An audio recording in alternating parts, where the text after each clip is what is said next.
Vamos começar a segunda mesa, né? E eu vou apresentando os palestrantes à medida que for ocorrendo, né? Que for ocorrendo as apresentações, que forem ocorrendo as apresentações. E nós começamos aqui com uma fala conjunta do Dr. Laerte Levay e da doutora Rafaela Ribeiro. Quer dizer aqui da grande satisfação, né, de a gente ter vocês aqui conosco. O Dr. Laerte Levay é um dos pioneiros aqui no Brasil em direitos dos animais, né? E a gente, quando começa a estudar direitos animais, sempre vê a sua obra, e para o congresso aqui é um prazer inestimável, né? Ter o senhor aqui. Obrigado por aceitar nosso convite. Obrigado, doutora Rafaela, por aceitar nosso convite. Vou apresentá-los. Dr. Laerte Levay, além da obra em Direitos dos Animais, é promotor de justiça, atua no Grupo de Atuação Especial de Defesa do Meio Ambiente, Núcleo Paraíba do Sul. É a doutora Rafaela Ribeiro, engenheira ambiental, mestra em Planejamento Urbano Regional e assistente técnica da promotoria do GAEMA, do Grupo de Atuação. Então, eu passo a palavra a vocês. Muito obrigado por aceitarem o nosso convite para esse primeiro congresso, que a gente espera que seja o primeiro de muitos. Ok, obrigado. Posso começar? Pode, Depois eu passo a palavra. Bom, eu agradeço a todos pela presença. Entendo que é de suma importância fazer um evento como esse dentro dessa faculdade tradicional. E digo por quê. A professora Carlos Francisco, né, Frederico, que organizou todo esse evento e possibilitou essa operação. Há exatos 10 anos, professor Carlos Frederico, assim, dentro de um outro instituto, no caso abolicionista, a gente pleiteou a sessão de nosso parte nesta faculdade para fazer um congresso de direito animal. Foi negado, tá? Em 2006. E eu reiterei o ofício, assim, de forma até inocente, né? Vamos tentar mais uma vez, acho que não receberam esse pedido, né? Tinha acabado de formar um instituto, sabe? A gente queria um local, assim, de impacto para fazer a faculdade de Direito, né? Essa tradição abolicionista. A gente pensou aqui. Segundo ofício, também a resposta foi o silêncio. Tá? Então hoje eu vejo, depois de 10 anos, né? Acontecer um encontro desse teor, né? Desse debate. Então eu te parabenizo mais uma vez por esse esforço, né? Por ter conseguido derrubar as barreiras que devem ter surgido, né? E viabilizar o evento. Tá bom? Eu cumprimento também a mesa, né? Rafaela Maia, nossa engenheira ambiental da EMA, vai falar logo em seguida, não vou me estender muito. E a Luana Francine também é uma parceira de lutas animalistas, né, já desde 2004, se não me engano, né, e fez também um trabalho muito bom, tem feito, né, à frente do antigo lei, Laboratório de Estudos sobre Intolerância da USP, e o Diversas atual, os congressos de direito animal que tem mantido uma regularidade lá no campus da USP. Então é isso, acho que com base nessa informação toda a gente pode encontrar elementos para discutir o tema como foi proposto. E esse significado eu acho importante do direito, de falar em direito e falar também de temas correlatos ao direito. Hoje eu notei, né, já se abriu a possibilidade também de debater outras áreas do conhecimento, né, e que tem a ver com o tema proposto. Porque não dá para você falar em direitos animais pensando somente em termos jurídicos. Chega a ser já conclusão algum tempo. Você precisa abrir para outras formas de pensar, para outras realidades sensíveis, né, ou seja, é o que está sendo feito, está sendo proposto nesses congressos e encontros. Assim, eu quero dizer que nós estamos já passando pela transição, que há mais de 10 anos, 20, era um absoluto silêncio, né? E E agora já tem uma abertura bem razoável para se falar sobre direitos dos animais, a nível, inclusive, acadêmico. Né? E eu faço uma comparação até, assim, bem informal com a realidade da promotoria. Porque a gente, quando começou na promotoria, isso há 20 anos, né? E fazendo a parte de defesa animal, trabalhando muito sozinho, né? Individualista. Não tinha ninguém para dar um apoio, para conseguir viabilizar as coisas, né? Então, como eu costumava falar, né? A gente estava no bloco do eu sozinho. É isso mesmo. Tem uma estagiária, talvez uma oficial de promotoria, formada em direito, mas precisava de ter esse apoio assim, técnico, né? Que hoje nós temos no GAEMA. O GAEMA, que é um grupo de atuação especial, ele trabalha em equipe. Eu falo sempre lá, né? Que não tem nenhuma decisão minha. Não é decisão do promotor. Pelo contrário, é decisão do grupo. E a gente teve a sorte de, em 2015, conseguir ampliar um pouquinho as atribuições e as metas do nosso grupo. Como vocês podem ver aí pela imagem, né? Que o GAEMA trata especificamente, é um grupo de atuação voltado para o meio ambiente, né, de defesa ambiental, das grandes questões ambientais, ou seja, de maior impacto ambiental. Quero dizer, esse grupo é um grupo regional, desvinculado das promotorias, porém pode atuar junto com as promotorias. Então a nossa região, que é o Vale do Paraíba, tem 34 municípios que a gente pode atuar, deve atuar, né? E isso significa que todos esses temas impactantes que eu estou mostrando aí, resíduos sólidos, saneamento, obras, empreendimentos de impacto, espaços territoriais protegidos, unidades de conservação, tudo isso, a gente precisa ter estratégias de combate, e são muitos inquéritos, tá? Quando eu assumi o grupo, eram mais de 400 inquéritos civis instaurados ao mesmo tempo, para você dar conta, né? Mas temos um grupo, e o grupo tem feito assim, muita coisa boa. E a coisa melhor que eu queria dizer para vocês é esse último item, que entrou em 2015, a defesa da fauna em questões de interesse regional. A gente começou a trabalhar nisso, até então não tinha, tá? Mas agora tem. Portanto, é esse o diferencial. E, claro, quando a gente trabalha com o meio ambiente, sempre tem que ter os olhos voltados para a Constituição. Ali está tudo que a gente precisa, os fundamentos estão na Constituição. Em que pese interpretações que podem divergir com relação ao paradigma da própria Constituição Federal, né? Como se lê a defesa ambiental, de forma antropocêntrica ou não. Né? Então tem divergências, isso a gente sabe muito bem. Essas divergências podem ser resolvidas muito bem nos autos, né? Com a fundamentação que cada promotoria apresentar. Né? Nós, posso dizer que eu particularmente tenho uma visão assim, talvez minoritária, mas tenho isso, e que estende sujeitos de direito, né, aos animais.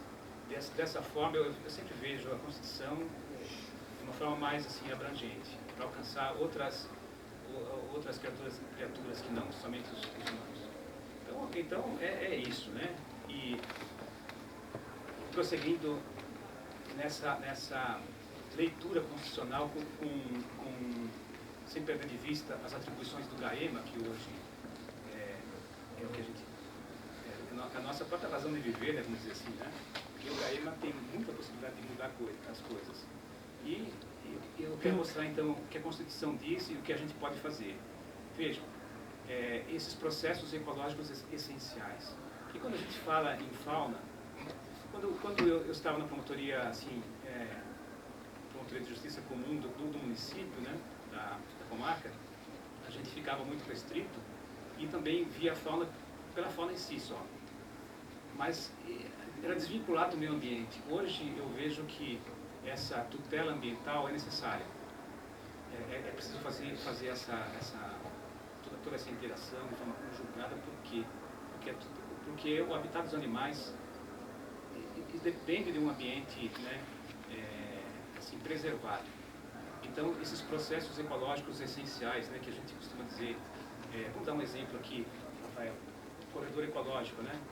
Aquele fluxo gênico, vamos dizer assim, que você precisa ter para você garantir a biodiversidade, depende desses processos, né? Então, eu posso até mencionar no item 2, quando fala em preservar a diversidade, é aquele negócio, aquela visão holística, né, que tudo depende de tudo. Então, e nesse item 3, quando a gente fala em espaços territoriais protegidos, a gente pensa, primeira coisa, habitat. Né? E é tão difícil você conseguir, amigavelmente, obter que, às vezes, uma pessoa, algum fazendeiro, estabeleça a reserva legal como deveria fazer em seu imóvel. Como é difícil? Você não acredita. De 400 inquéritos civis abertos sobre isso, quantos que voluntariamente disseram, vamos fazer a reserva legal, mínimo 20%, sem computar as áreas de preservação permanente? Muito poucos. Tá? Então essa é uma das lutas do GAEMA, e que agora está conseguindo vencer, né, essa etapa graças ao trabalho técnico, a Rafaela, como engenheira. E eu queria que você falasse, então, Rafaela, um pouco sobre isso, sobre essa questão e como que ela se volta para a defesa animal. Bom dia, acho que é bom dia ainda, né? Vou apresentar então os casos concretos de atuação do GAEMA e vou começar apresentando então, pegar o gancho das unidades de conservação, que são esses espaços protegidos, e nesse caso aqui, reserva legal e área de preservação permanente, que são definidos no Código Florestal. Esse daqui é um exemplo de atuação, eu não tenho aqui o laser, mas vocês conseguem identificar essas cobrinhas que seriam a hidrografia e em torno delas as áreas de proteção, né, permanente, que seriam os buffers. Isso daqui é um mapeamento que se faz no Spring ou outro software e a gente define essas áreas de proteção em torno dos cursos d'água e a partir desse mapeamento que a gente vai indicar quais as áreas que devem ser protegidas de modo a formarem corredores ecológicos e então definir a delimitação da reserva legal. Nesse caso, a reserva legal não está computando a PP, que é uma das grandes lutas do GAEMA, porque tecnicamente já está comprovado que esses ambientes eles descrevem objetivos totalmente diferentes, a biodiversidade, o ecossistema são diferentes de áreas ripárias e com declividade do que com áreas planas, longe de recursos hídricos. Então essa é a nossa grande luta, para realmente não computar, porque uma vez que as APPs estejam constituídas por vegetação, o atual código ele concede que sejam computados como reserva legal, mas essas áreas têm funções diferentes. Então essa é uma grande luta nossa no GAEMA. Então esse é um exemplo de que não houve cômputo, está meio amarelado a reserva legal e as APPs em verde são os buffers em torno dos recursos hídricos. E essas setinhas azuis são as nascentes. Desse caso, acho que acabou.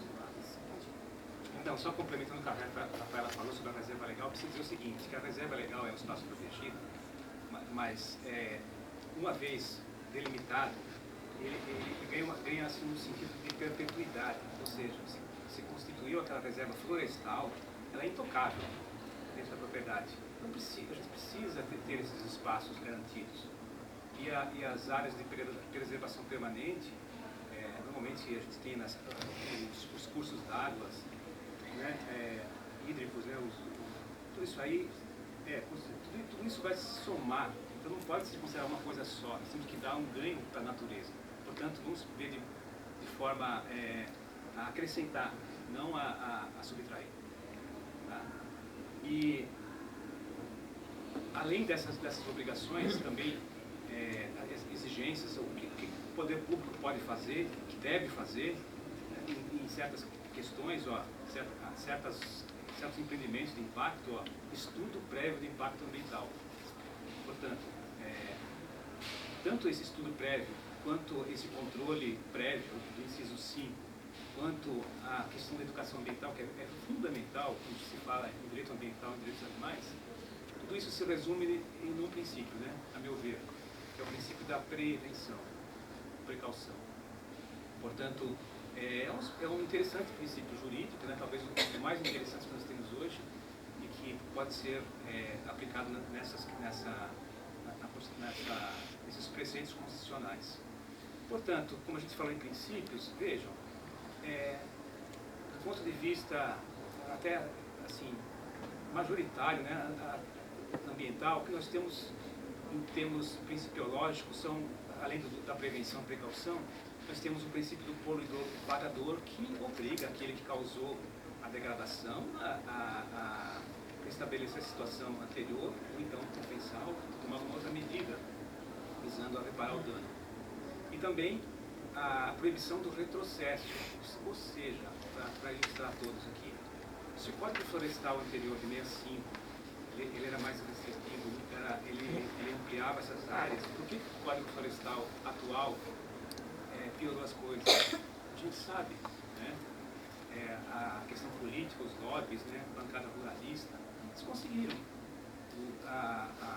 O grupo ambientalista sofreu uma derrota, claro, só que ainda não entregaram os pontos, né? A gente tem ações diretas de inconstitucionalidade do Supremo Tribunal Federal visando a reconhecer inconstitucionais vários artigos do novo Código Florestal. Então é por isso. E outros princípios que se fala muito, né? Desenvolvimento sustentável, eu vejo sempre com reservas esse princípio, né?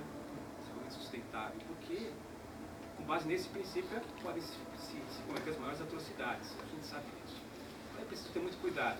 E outro princípio, olha, além da educação ambiental, que eu já considerei como um dos mais importantes, que o meio jurídico gosta muito de utilizar, é esse da razoabilidade ou da proporcionalidade.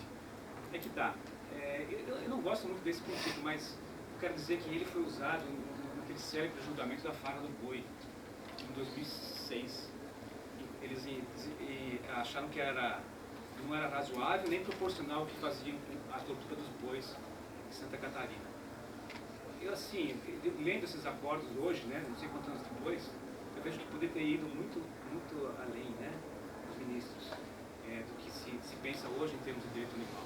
Podia avançar, considerar o animal em si, não considerar o interesse humano, né, e não ver a violência, né, não presenciar aqueles atos. Na verdade, a meu ver, né, a decisão do Supremo foi considerando o interesse humano, com base na proporcionalidade ou na razoabilidade, aquele negócio de ferir suscetibilidade, sabe? Então foi por aí. Então acho que hoje, 20 anos, né?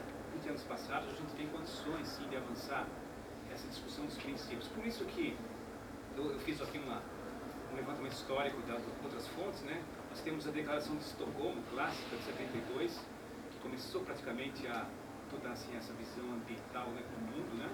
Depois, uma Declaração Universal dos Direitos dos Animais, de 78, discutível, né? Porque qual o valor jurídico dela, né? A gente sabe disso, né? É uma carta de intenções. Não dá para aplicar isso em termos legais, mas você pode invocar no fundamento. E mais recentemente, depois eu menciono a Declaração de Cambridge, né, sobre a consciência humana e não humana. Claro, há reservas, concordo com isso. Porém, não deixa de ser um grande passo para você avançar nisso, né, nessa discussão, e poder propiciar ao próprio julgador outros elementos para você decidir, sobretudo questões de grande complexidade ou de grande debate, como por exemplo está acontecendo com a vaquejada na lei do Ceará. Justamente isso, né? Você precisa avançar nesses princípios para você considerar inconstitucional a vaquejada. Então essa é uma discussão do momento. E esse material foi passado já para Brasília, né? Espero que isso mude. E finalmente, no artigo 225, nós temos o inciso 7, que é justamente o dispositivo constitucional anti-crueldade, de proteção à fauna. E está muito claro aqui que o legislador, ao considerar os animais que não podem ser submetidos à crueldade, está dizendo que os animais são seres sensíveis. Isso, né, não precisa fazer muita conjectura para chegar a essa conclusão. Então esse dispositivo, ele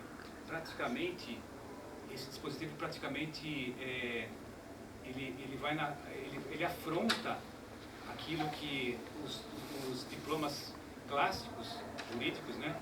Como, por exemplo, o Código Civil de 1916, o Código Penal de 1940, a chamada Lei de Proteção à Fauna de 67, eles falam dos animais, como eles tratam os animais, essa instrumentalização, essa cosificação. Então, esse dispositivo eu vejo, ele abre uma abertura para você falar em ciência animal. Porque a Vedação, a crueldade, reconhece implicitamente que o animal é um ser sensível.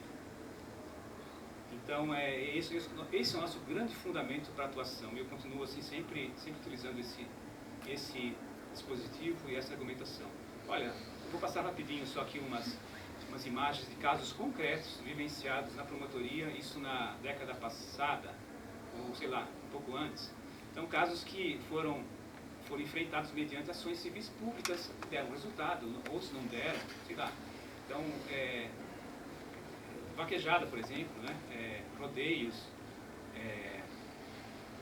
circos com animais. Naquela época era muito comum, todo circo que vinha para a cidade era com animal, né?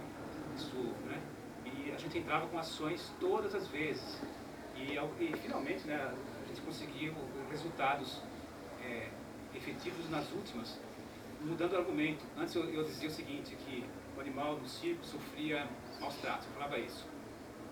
E não estava dando certo, os juízes não diziam que isso, como maus tratos. Aqui tem um lado veterinário dizendo que ele está muito bem. Aí eu mudei o discurso, né? Eu falei, não, esses animais estão sofrendo abusos. Porque a natureza deles está sendo subvertida para fazer esse tipo de coisa. Aí sim, aí pegou. Então é questão da imaginação um pouquinho, né? A gente vai seguindo aí e tendo novas ideias, a gente precisa conversar com pessoas, né? Ver outras realidades que pode encontrar um caminho, né? Caso de zoológico, a gente resolveu lá com recomendação. O município queria montar um zoológico. A gente recomendou, recomendação assim, não façam isso, né? E tais motivos. E o município acolheu. Então, não instituiu o zoológico. Casos de rinhas de galo, aí na área criminal, sabe? As rinhas de galo, a gente sabe que, né, é um espetáculo perverso, ainda mais com intuito de lucro, né?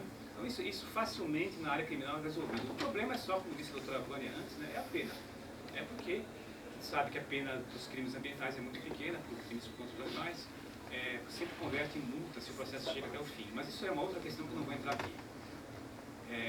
E casos de caça, tudo isso aconteceu e tudo isso virou procedimento no GCRIM e deu condenação de multa, né, de 10 dias de multa por cidadão, que é a regra que nós temos hoje. Mas é isso que acontece, né? E agora eu vou falar um pouco, só vou focar no GAEMA, porque o GAEMA mudou essa realidade. O GAEMA, como um grupo especializado, pôde enfrentar outros temas que até eu nunca imaginava que pudessem ser enfrentados. Então, graças à equipe e às conversas diárias, né, com as assistentes técnicas, dentre elas a Rafaela, a gente pôde ver outras situações. E eu queria então que a Rafaela falasse um pouco do GAEMA, né, nesses casos concretos envolvendo a fauna. Esse caso, um veado campeiro foi aprisionado com a construção de um loteamento fechado, dito condomínio fechado. E os loteamentos vão sendo construídos e fragmentando os remanescentes de vegetação nativa que existem na região. Nesse caso, o veado só tinha área de lazer. Não tinha nenhum recurso hídrico, não tinha nenhum rio, nem nascente, ele bebia água de poça, e que inclusive os moradores reabasteciam para ele. Então, uma vez que foi flagrado, levaram para a gente, por conta da nossa nova atuação, que abrange a fauna, e nós chamamos para uma reunião do Departamento de Fauna, da Secretaria Estadual, CETESB, que não havia concedido todas as licenças para que o loteamento fosse construído deste jeito que foi. E a Associação de Moradores veio e conversou conosco e a gente conseguiu que eles abrissem, então, uns espaços. Mas nesse caso, 6 espaços. Nesse caso, ele estava preso para dentro da área de lazer, que a mata continuava para fora, com uma reserva florestal ainda dentro do loteamento, e segmentava novamente com a mata da área externa do loteamento. E na próxima foto, dá para verificar a abertura do alambrado e muramento. nesse caso a gente fez uma vistoria conjunta para verificar. Vocês podem ver que tem areia ali, que é para monitorar, para ver se realmente o veado campeiro passou, qual que é a movimentação, se está entrando mais animais. É um programa de monitoramento da fauna, que na verdade o programa de monitoramento, de pesquisa de fauna tem que ser realizado antes da implantação de loteamentos, para verificar a necessidade de abertura, de passagem de fauna. Mas para isso, o que vai identificar que tipo de passagem, onde, localização, precisa ser estudada a fauna antes da implantação. E o que acontece é que muitas vezes esse tema, só depois de um caso desse, como o aprisionamento desse veado campeiro, é que realmente é avaliado tecnicamente. Também as luzes, ficou então determinado que elas ficariam apagadas à noite e essa fiação elétrica desligada. Pode passar. Esse é um outro caso, são diversos loteamentos também fechados, um ao lado do outro. Se dentro daquele loteamento anterior tinha toda essa segmentação, imagina de um loteamento para outro e ainda para a área externa, né? Todos esses pontinhos foram vistoriados, na maioria deles, muramento, alambrado e segmentando matas. E não sei se dá para vocês enxergarem direito, mas em cima tem um mapeamento das APPs, né, essas áreas de preservação permanente, em torno do recurso hídrico que se encontrava ali na região antes da implantação desse loteamento. Então, elas desciam, não sei se dá para vocês enxergarem, para o Rio Paraíba, que é esse em azul. E o remanescente, né, a mata nativa que existia ali, formava corredores ecológicos com essas áreas de preservação. Só que atualmente elas não existem e o curso d'água foi canalizado. Então, esse corredor ecológico, esse fluxo gênico que acontecia entre o remanescente e as APPs, não existe mais e tem fauna ali dentro, aprisionada. A gente só não consegue... existem fotos, existem... mas o que de fato está acontecendo, os animais eles se escondem, né? Se a gente consegue enxergar parte, imagino que a gente não consegue enxergar. Mas na imagem aérea vocês podem ver que tem um corredor ecológico, não dá para ver? Que dá para ser trabalhado isso, né? Para viabilizar. Isso. A nossa intenção, uma vez que essas áreas de preservação permanente que desciam até o Rio Paraíba não existem mais, é a gente conectar esses fragmentos na horizontal, né?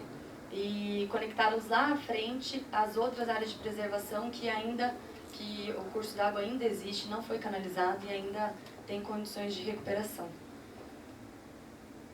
Aí é uma foto, a gente está vendo só 2 exemplos de tudo que existe lá.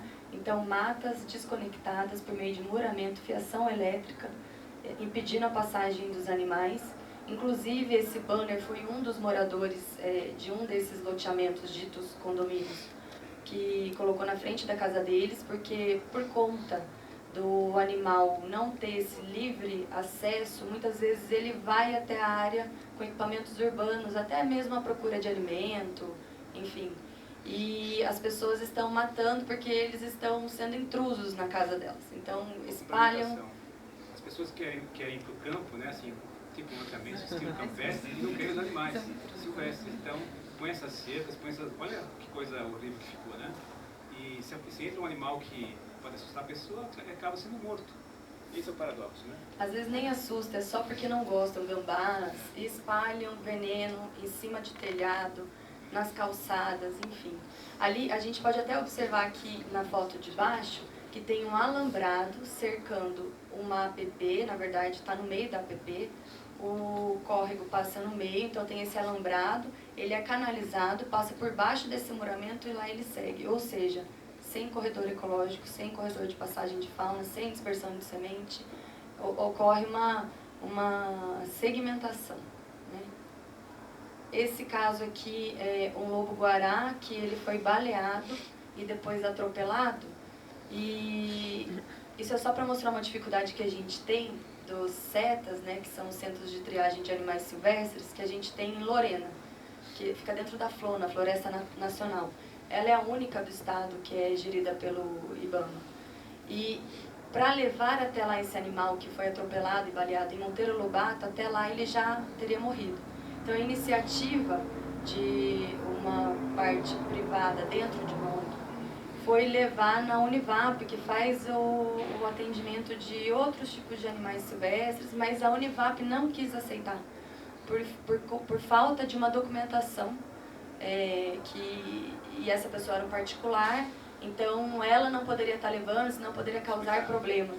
Tipo um guia de trânsito, sabe? Só porque é animal silvestre, ou seja, o particular recolheu, socorreu, precisa que alguém atenda esse animal e recebe um não, porque por questão burocrática. Entendeu? Então, isso que a gente vê a dificuldade, né? A gente precisa ter um local público que faça esse atendimento, uma área mais próxima, ou então dividir isso em duas áreas, dois CEPAs, isso que eu quero dizer. Pode ter outro nome, né? A Rafaela tem inventado outro nome, talvez melhor. Não seria uma omissão de socorro? Pois é. É uma vida.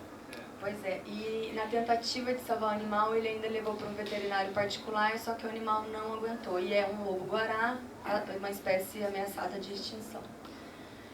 Então a gente foi visitar também esses CETAs para ver como funcionava e para a gente até vislumbrar em TACs, acordos judiciais, como a gente pode ajudar e direcionar alguma verba proveniente desses TACs e acordos para melhorar. Aí a gente pode ver coruja, tucano e a moça ali manuseando essas aves. Mas o CETAS de Lorena, ele atende aqui todo o Vale, Litoral Norte, vem animais do Rio de Janeiro e animais direcionados do IBAMA de Minas Gerais. Ou seja, vocês imaginam o tamanho da demanda e os recursos não são suficientes e são esporádicos, enfim. Então eles passam por dificuldades. Muitos desses animais muitos desses animais que chegam no CETAS, eles chegam de atropelamento. Até esse lobo-guará, apesar dele ter sido baleado também, o que deve ter piorado a situação, mas ele também foi atropelado. As nossas obras lineares, né, as nossas estradas, são causadoras de grande impacto na nossa fauna. E aqui no Brasil, a gente está no início de falar de corredor, de fauna, de passagem de fauna, e as experiências que a gente tem nem sempre aqui no Brasil são as mais adequadas. Não estou falando que essa da Alemanha, Holanda, França, Estados Unidos sejam as adequadas. Para isso a gente tem que estudar a fauna do local e toda a circulação para saber se o local que foi implantado é o correto, se é correto para atender a fauna que tem ali, né? Mas muitas vezes o que a gente vê aqui no Brasil são túneis escuros, compridos, que a fauna mesmo não passa por medo, ou às vezes até a fauna vai tentar passar, mas o predador já ficou esperto, ele fica ali na saída e ele já usa aquilo dali para a vantagem dele. Então o que a gente tem que fazer é realmente estudar e não fazer passagens de fauna por fazer, porque muitas obras que acabam obrigando, a gente vê que não tem um estudo sério para ver se realmente vai atender, se realmente vai funcionar como um corredor ecológico. Qual que é a fauna? Só queria dizer que no GAEMA nós temos 2 procedimentos em andamento versando sobre impactos ambientais de estradas, tá? Uma estrada que está sendo prolongada, grande, tá? E outra que foi duplicada. E a nossa luta nesse sentido é garantir essas passagens entre dois fragmentos vegetais, sobretudo que a gente tem na área de Serra do Mar. Então, eu espero que vocês, sei lá, no futuro, que não demore muito, quando vocês passarem por essas estradas, vocês possam ver esses viadutos destinados, né, à travessia de fauna, inclusive com cobertura vegetal, para poder facilitar esse trânsito. É uma coisa que ainda quase não existe no Brasil, mas acho que já é hora de se pensar nisso. Outra linha de atuação nossa no GAEMA é o acompanhamento da atividade minerária. Esses grandes lagos, na verdade, são cavas de areia, né, que por conta de serem abertos em várzea, o lençol freático ele se estabiliza, então parecem lagoas comuns e ali é realizada a extração com maquinário que visa extrair areia do fundo. Essa polpa de areia e água vai para um silo, a classificação, escoa a água e retorna em circuito fechado e a areia é selecionada, né, por granulometria. Essas áreas também quebram os nossos corredores ecológicos e causam muito impacto. O que a gente tem feito é vislumbrar essa recuperação dessas áreas, só que a gente sabe que a gente não consegue recuperar. Tem serviços ecossistêmicos que nunca mais a gente vai ter nessa área. E então a gente tenta compensar também os danos causados nessa área. A gente faz um cálculo dos danos intercorrentes e irreversíveis. Intercorrentes seriam da época do dano até quando efetivamente aquela área vai ser recuperada, e os recuperáveis ou irreversíveis é que nunca mais voltarão a existir naquela área. E justo em áreas que formam corredores, né, perto de APP e áreas de várzea. Então, a gente, com esse cálculo, a gente acaba... esse cálculo acaba dando uma base para a gente pedir a nossa linha de atuação do CAEX, que é o apoio técnico para os promotores. A gente tem as diretrizes de sempre pedir em plantio, porque plantio em áreas que tenham mais ou menos o mesmo ecossistema, né? Então, a mesma fitofisionomia, para tentar restabelecer os serviços ecossistêmicos alterados ou danificados por essas atividades. Em acordos judiciais, a gente tem até uma maior liberdade, porque... Pode deixar isso aqui só para a gente não direcionar só para esse plantio, mas também, agora com a atribuição de fauna, para a gente direcionar para atividades e projetos ligados à fauna.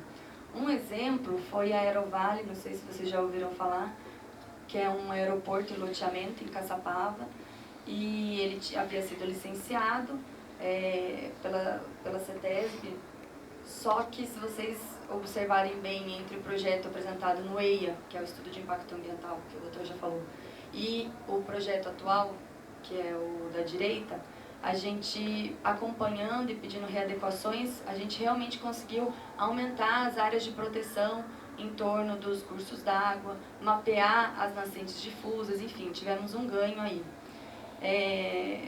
Pedimos, além disso, no EIA não havia sido mapeado nenhuma espécie da fauna, isso que a gente fala, não sei se realmente não havia sido detectado, ou se o estudo que foi feito não foi suficiente, mas durante a implantação observamos lobo-guará na parte nordeste. Então havia uma passagem de fauna que conectava a parte central à parte sul, só que a gente preferiu mudar, porque não estava adequada a passagem de fauna implantada, só seria para inglês ver, né? Os animais não passariam ali embaixo, que são túnel escuro, sem perspectiva de enxergar o outro lado, enfim. E passamos aqui para cima, onde o lobo-guará foi detectado, para fazer esse corredor ecológico, uma área central que vai ligar as outras APPs dos terrenos vizinhos. Por um ano ele ficou interditado o empreendimento. A princípio fizemos um TAC preliminar só para recuperação e contenção do processo erosivo. E mesmo assim as obras ficaram embargadas, só depois de readequação do projeto é que ele foi liberado. Só que, como vocês podem ver, esse verdão aí em cima é uma área de cerrado que eles passaram da área licenciada e suprimiram essa área de cerrado. E outros impactos também de obras que não haviam sido licenciadas. Então, em cima disso, o que a gente fez? A gente pediu a recuperação, né, um plano PRAD de recuperação, e calculamos todos os danos intercorrentes das áreas que seriam recuperadas e todos os danos irreversíveis e irrecuperáveis de estradas que já haviam sido cadastradas na matrícula e de outras áreas que, mesmo tendo a recuperação em mente, em projeto, elas não voltariam aos serviços ecossistêmicos que eram prestados antes desse impacto ambiental. Tudo isso gerou um cálculo e esse montante foi então direcionado para algumas atividades já visando as unidades de conservação e projetos de fauna. Um deles é a implementação, na verdade implementação não, é o estudo do plano de manejo da APA Municipal da Serra do Palmital e dos refúgios da vida silvestre 1 e 2 do município de Caçapava. O plano de manejo, ele visa fazer um estudo da área, verificar qual que é o objetivo daquela unidade de conservação e quais são as atividades para que esse objetivo seja alcançado. Então, espécies exóticas, se tem que tirar ou não, o que é compatível de atividade antrópica dentro dessas áreas. E tudo isso por meio do estabelecimento de zoneamento dentro dessas áreas e de locais onde sejam apontados a necessidade de corredor ecológico, ou seja, plantio para ligar remanescentes, além da zona de amortecimento. Outra medida de compensação foi direcionar verba para a reforma e adequação do canil e gatil mantido por uma ONG. Essa ONG atualmente atende 300 animais, mas não, como vocês podem ver nas fotos, a situação é meio insalubre para conseguir manter todos esses animais. E além disso, a gente verificou que eles tinham um inquérito civil na PJ municipal por não ter fossa séptica e direcionarem o esgoto direto para o curso d'água. Mas eles não tinham dinheiro para construir essa fossa séptica. Então, isso foi uma das medidas que a gente conseguiu por meio desse acordo judicial. Além também de condições de salubridade por meio de plantio de espécies arbóreas entre os canis, enfim. E também uma parte da verba foi direcionada para a implantação de um centro de zoonoses do município e o promotor tem mais propriedade para falar. Olha, só complementar o que a Rafaela falou, quando a gente fala em compensação ambiental, o que significa isso, né? Significa que o impacto da obra já aconteceu, né? E considerável, né? Nós estamos no caso de um aeroporto, ou então no caso de estradas. E como fazer para reparar isso, né? Então, esse mecanismo, esse instituto chamado compensação ambiental, até então usado apenas para plantio, em áreas devidamente escolhidas, era o caminho. Só que a gente mudou essa feição, né?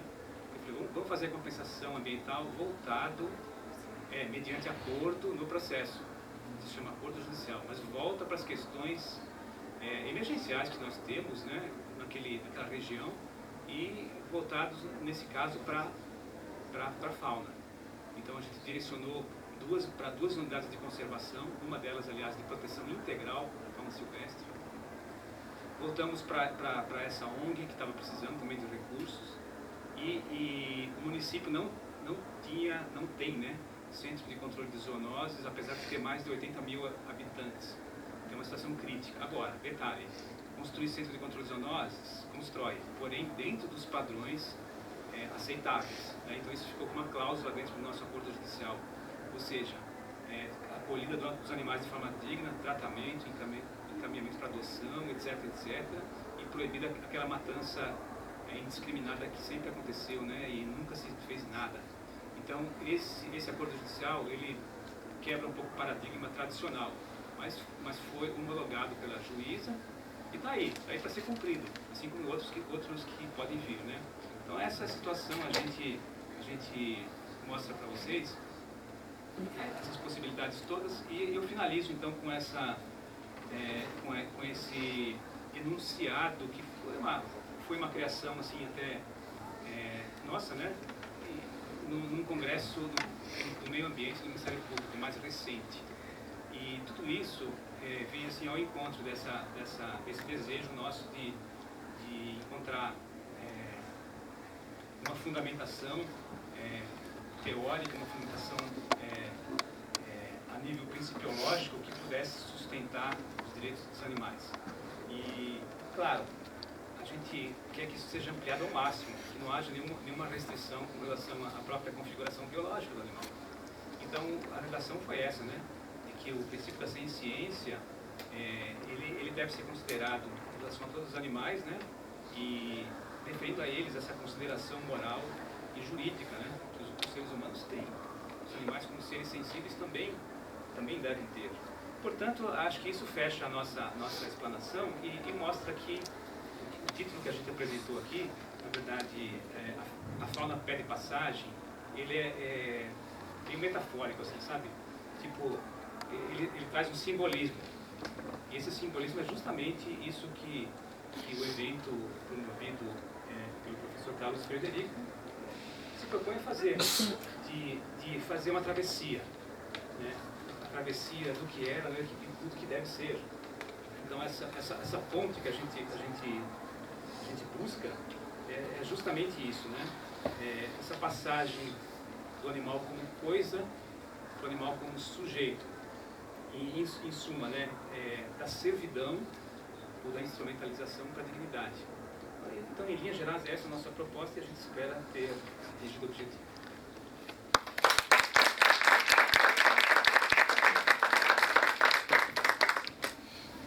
Obrigado, doutor Laerte, doutora Rafaela. Obrigado pela fala de vocês, né? A gente é uma grande satisfação ver como o Ministério Público está agindo nessa situação civil, né? Nessa esfera civil, né? Institucional e, em grande medida, preventiva. Muitas vezes preventiva dos danos, né? De danos, de que os danos se avolumem ou de que os danos sejam causados. Isso é muito bom ver que isso está ocorrendo dessa forma. Muito obrigado. Vou passar agora a palavra para a Luanda Francini, que terá a seguinte fala: negar para preservar os animais das leis de não interdição ao gozo da cultura. Luanda é psicanalista com formação em filosofia, mestrando em psicologia social pelo Núcleo de Psicanálise e Sociedade da PUC de São Paulo e coordenadora do grupo de pesquisa sobre ética e direito animal do Diversitas, Núcleo de Estudos das Diversidades, Intolerâncias e Conflitos da USP, né? Minha amiga Luanda, e posso adiantar que a gente tem planos, né, para mais coisas nessa área do direito animal, da questão animal, planos para fazer coisas conjuntas aí do Diversitas e o GED aqui da São Francisco, né? O Diversitas que tem essa atuação bárbara de sempre promover com regularidade os congressos sobre ética e direito animal e promover publicações e reflexão a respeito do tema. Prazer recebê-la aqui, Luanda. Te passo a palavra.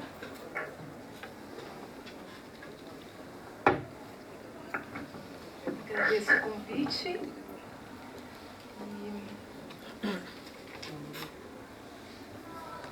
e cumprimento pela organização do evento, você, Carlos, ao Bruno, cumprimento a mesa, a querida Laerte também, a Rafaela, e aproveito para dizer que esses trabalhos, né, no Diversitas, né, está aí o Laerte como precursor, né, de todo o espaço que surgiu. E teve uma coisa que o Laerte comentou, né, que há alguns anos atrás tentou fazer um evento aqui, né, nós há 3 anos atrás também tentamos e, né, também não recebemos um vento assim, de resposta. E muito bom, muito feliz assim, que esse evento está podendo... agora entrou mesmo, ventania agora. Bem, eu vou... Como vocês viram, minha área não é do direito. Vou fazer um certo resvalo, né, nesse campo. E pensando a questão de maior acesso a informações e, portanto... acho que eu já...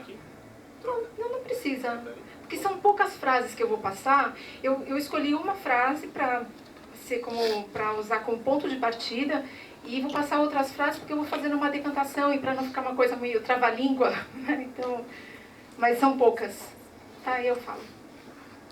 Então, pensando nessa questão de maior circulação de informações e a questão de uma positivação do conhecimento e de uma interpretação sobre a conscientização, que eu vou pegar essa fala. Então, tomaremos como ponto de partida para essa discussão uma expressão que é amplamente utilizada, costumeira, em campanhas para a preservação da fauna e da flora, que é essa, né? Preservar, está na primeira? Que eu não enxergo daqui. Preservar para conhecer e conhecer para preservar. Bom, nessa asserção, né, que se afirma em perspectiva de conscientização ou ainda de consciência, a gente pode identificar tanto uma relação causal como de finalidade, né? O conhecimento está posto como fundamento causa e também meta da preservação. Pode passar para a próxima. Assim como A preservação é fundamentada como causa e também meta do conhecimento. Daí que se tem que, para preservar, é preciso conhecer, para conhecer é preciso preservar. Preservar para se alcançar um conhecimento, conhecer para alcançar uma preservação. Bom, isso implica dizer que na leitura de seu revés, o desconhecimento emerge em dimensão fundante do extermínio. E eu estou usando a palavra extermínio enquanto antônimo do preservar. E, por sua vez, o extermínio também emerge em dimensão fundante do desconhecimento. No que diz respeito ao fundamento causal, a análise ocorre sem surpresa nenhuma. Não conhece porque não preserva, e não preserva porque não conhece. No entanto, ao sustentarmos a via de mão dupla, transpondo a estrutura de finalidade expressa em sua face positiva para a sua face em negativo, nos defrontaremos com uma formulação que aponta para a existência de uma terceira zona. Vejamos como se apresenta a frase. Mostra, por favor. Que é exterminar para desconhecer e desconhecer para exterminar. Então, tal como quando viramos do avesso, em tecido bordado, onde encontramos não só o bordado em si ao contrário, mas também algumas rebarbas, linhas soltas que mostram algo de sua estruturação, como efeito de releitura da frase ao reverso, nos deparamos com a adição de outro elemento constituinte que subjaz velado na linguagem, a saber, a questão da intencionalidade inconsciente que perpassa alinhavando discursos e atos. Esta articulação, finalidade, intencionalidade, indica que o desconhecer estaria, assim, assentado não somente numa falta de acesso ao conhecimento, mas especialmente em uma posição de negação do sujeito frente ao saber.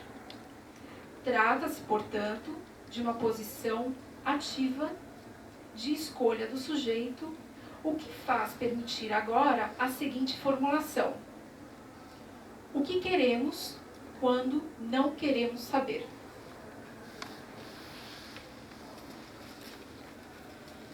E como ilustração disso, eu vou utilizar duas passagens de um diálogo estabelecido entre o filósofo Jacques Derrida e a psicanalista Elisabeth Roudinesco, um capítulo dedicado só no tema dos direitos dos animais do livro de Que Amanhã.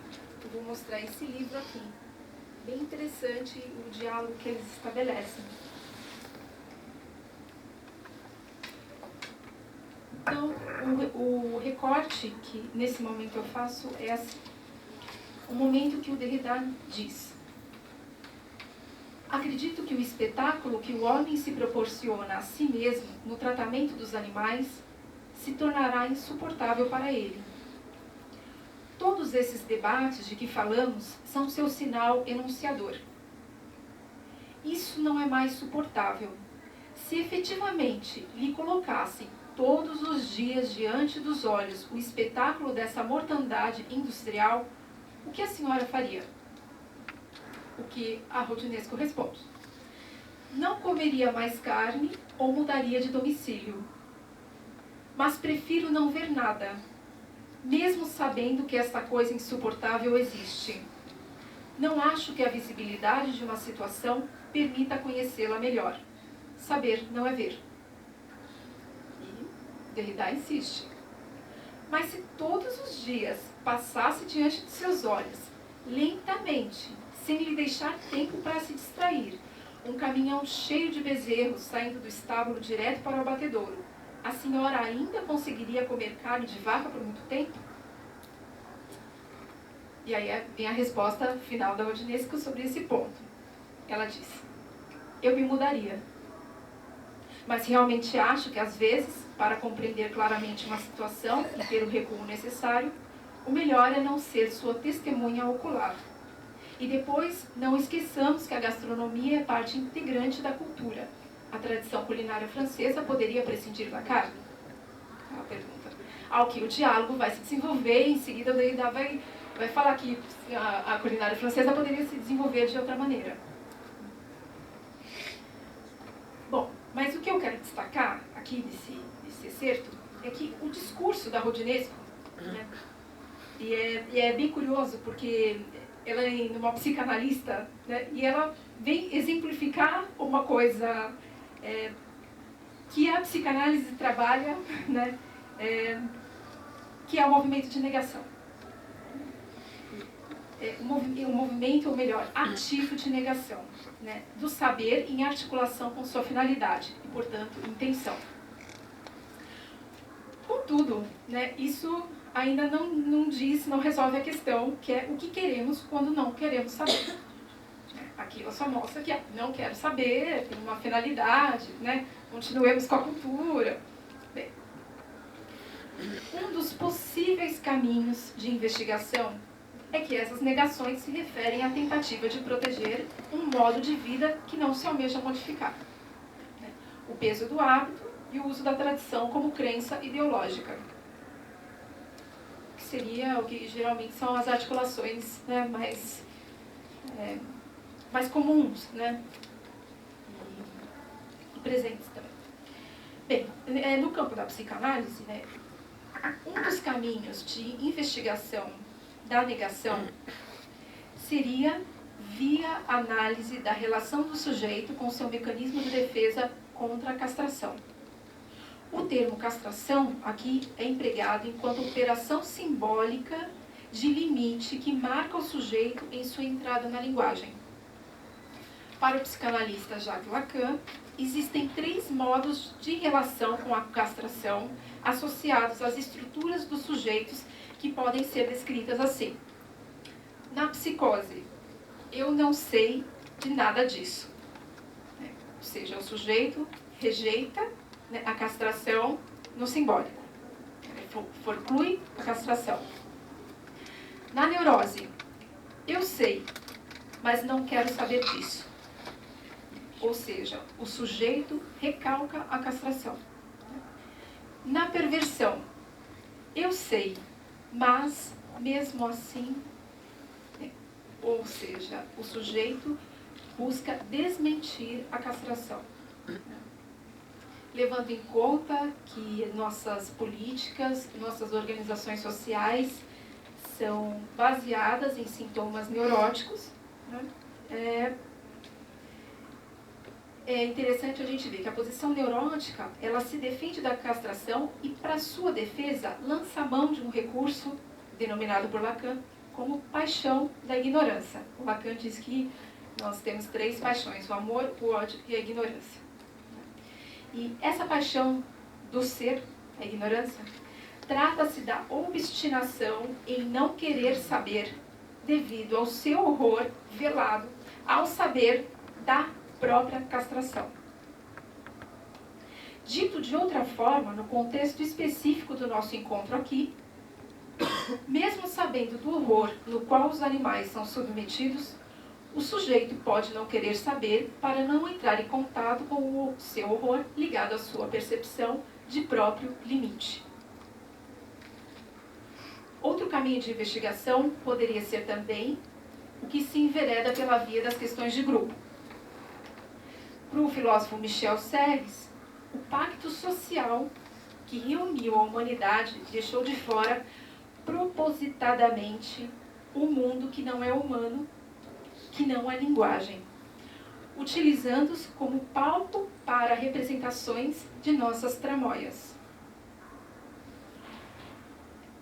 Outro sim, o Freud afirma que para que um grupo se estabeleça, além da necessidade dos membros terem algum elemento em comum para se identificarem uns com os outros, é preciso sempre que algo ou alguém fique de fora deste grupo, a fim de que o grupo se afirme enquanto unidade.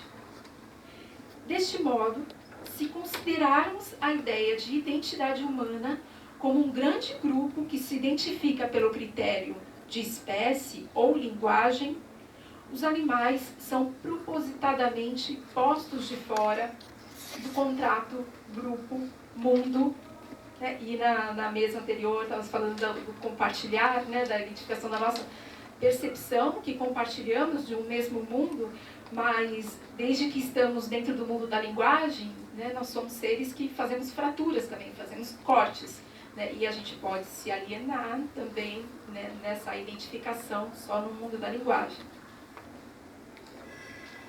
Usar a linguagem só enquanto separação de mundos, né? E não a linguagem também como acolhedora para outros mundos. Enfim, né? A fim de que se possa afirmar tal identidade humana tão frágil em sua peleja autoafirmativa excludente.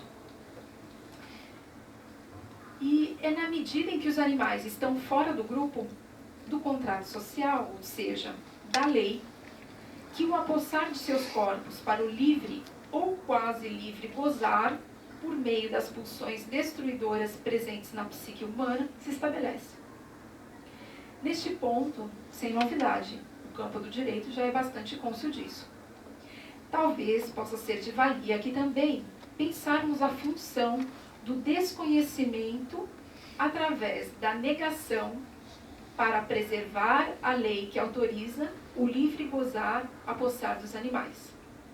Ou seja, negação do saber como fundamento para a preservação do extermínio dentro da lei.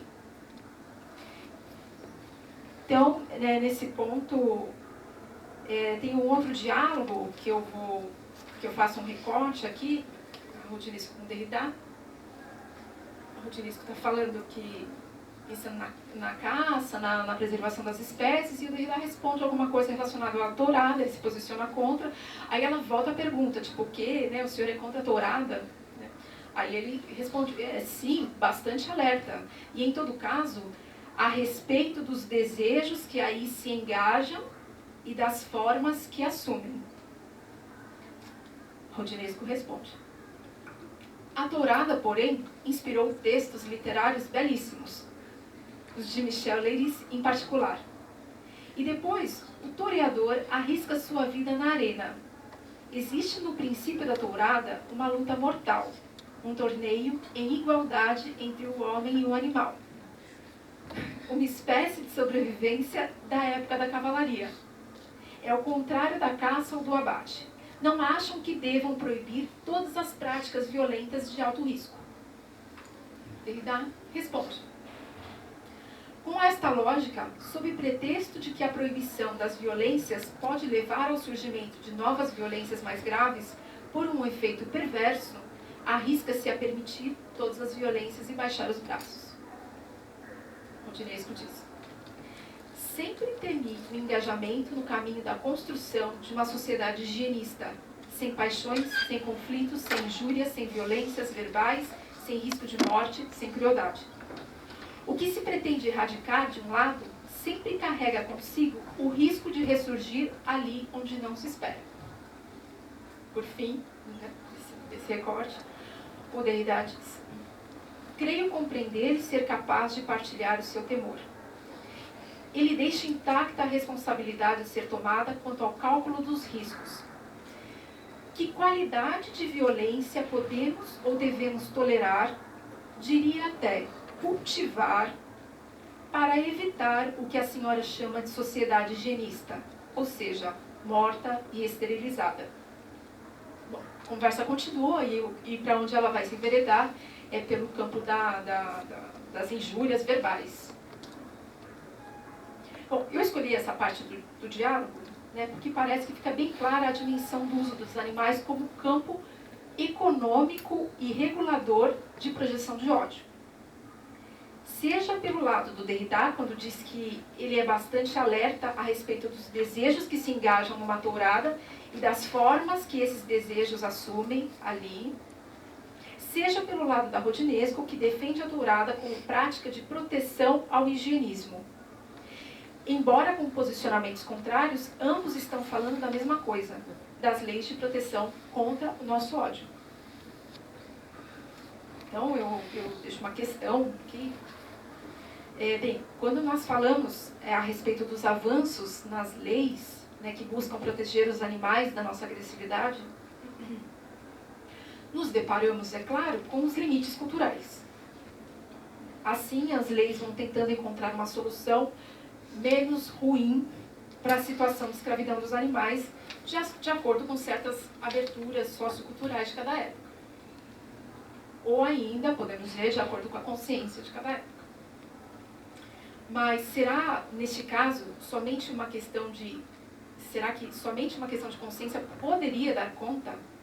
Será que no revés, na leitura pelo negativo da imagem, não viemos nos organizando ao longo da história, intencional e inconscientemente assim, com punições brandas ou nulas, para justamente darmos vazão ao nosso ódio por meio dos animais, sem sermos barrados, interditados pelo campo simbólico? Será que essa cultura de ridicularização, resistência aos direitos dos animais, não é uma cultura de preservação intencional da garantia de livre acesso ao corpo do outro, sobre o crivo da razoabilidade? Um exemplo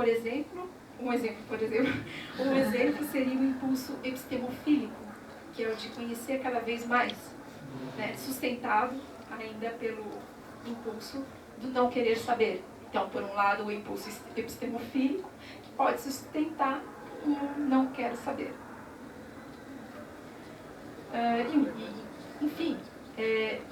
E o direito, então, funcionaria assim? É claro que não exatamente quando se fala do direito, porque as discussões num evento como esse vão para outro direcionamento.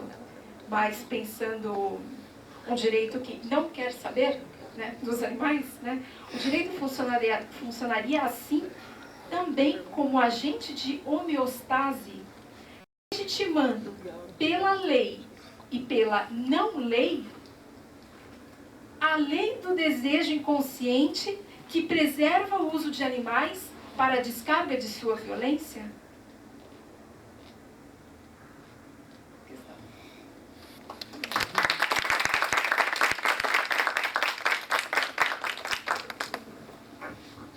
Muito obrigado, Luana, obrigadíssimo pela fala muito profunda, né, que vai, sem dúvida, gerar muitos questionamentos na gente aqui. Gostei muito obrigado. Obrigado mesmo. Desculpa, eu só esqueci depois das frases que foi entrando. Eu acho que são poucas. É que eu nem enxergo daqui, gente. Pode? Não pode terminar para desconhecer para exterminar. Acho que já está no final. Obrigado, conhecer para preservar.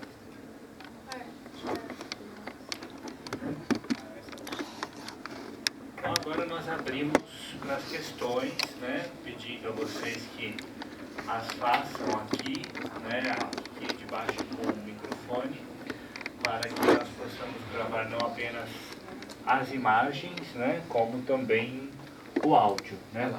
Vamos dar já podem se encaminhar para cá, vamos só esperar a filmagem, né, para a gente poder registrar tudo.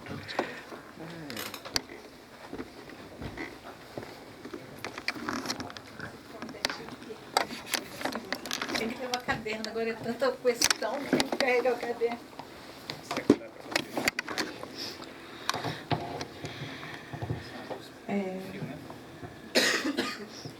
O fio é meio limitado.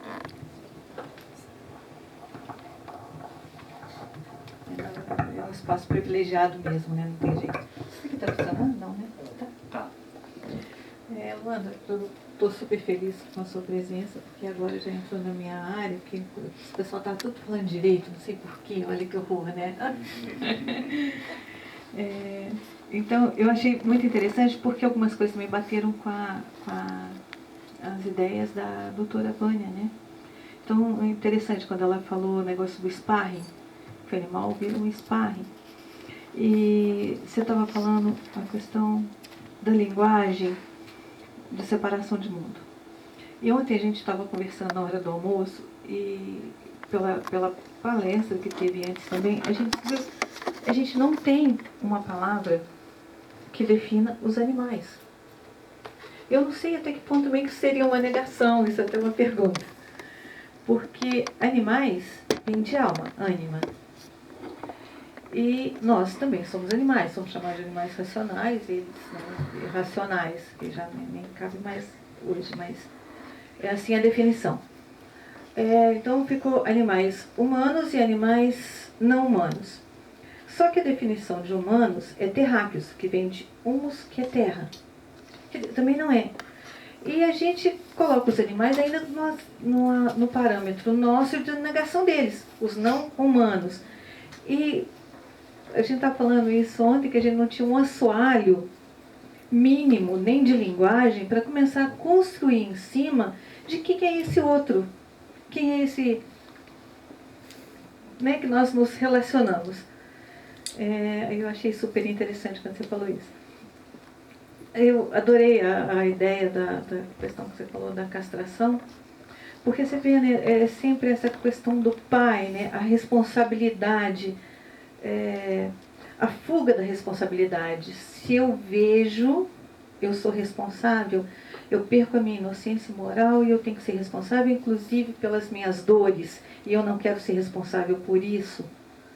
Né? E o esforço todo, que você vê que não é um esforço somente individual, mas um esforço ainda da maioria das pessoas, que mesmo que convivem com a gente, igual chega na mesa de um almoço, quem é o assunto? O vegetariano ou o vegano. Então, assim, ali existe uma dor que permeia toda esse momento social. Isso é jogado na cara do outro o tempo inteiro. E eu vi também uma teoria também que eu queria perguntar para você. Eu nem estou falando em termos de pergunta, mas são todas perguntas, tá? Da questão da culpa. Ah, não, é vegetariano porque tem culpa. Como assim? Eu não sei exatamente qual que é qual a teoria que permeia isso, porque eu só ouvi essa bobagem. Então, era isso, era a pergunta. Obrigada. Vamos fazer bloco?